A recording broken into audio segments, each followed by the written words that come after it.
ఈనాటి ఈ అద్భుత కార్యక్రమానికి మన రాష్ట్ర ముఖ్యమంత్రి మన ప్రియతమ నాయకుడు రేవంత్ రెడ్డి గారు భూమి పూజ చేయడము,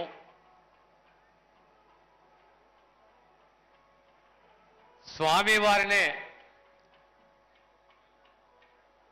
1972లో స్వామివారు కొలువు తీరితే ఈరోజు సుమారు 6 ఎకరాలలో అద్భుతమైన ఆలయాన్ని స్వామివారికి అంకితం చేయడము, ఆ భక్తులు తిరుమలలో స్వామివారి దర్శనము కష్టమైతే ఆ భక్తులకు ఆ అవకాశాన్ని దర్శించుకునే అవకాశాన్ని కల్పించిన మా ముఖ్యమంత్రి గారికి, మన ప్రియతమ నాయకులకు నా హృదయపూర్వక ధన్యవాదాలు తెలియజేస్తున్నాను. రాజకీయాల్లో నాయకుడు సమాజ చింతన, సమాజము బాగుపడాలి, అన్ని రంగాలలో సమాజం సుభిక్షంగా ఉండాలి, దానికి తోడు ధార్మిక చింతన ఉండాలి, మానవత్వం పరిడిల్లాలి, భక్తి శ్రద్ధలతోటి జీవించాలి. ఇలాంటి అద్భుతమైన ఆలోచన, ఒక కమిట్మెంట్, ఓ నిబద్ధత అనేది చాలామంది ప్రజానాయకులకు ఉండదు.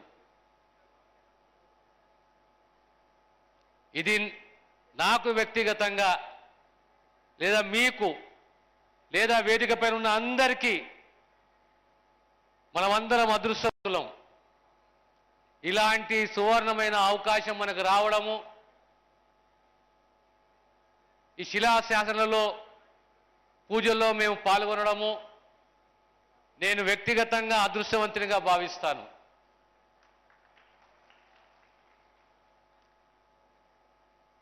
మనం ఎంత ఎదిగినా,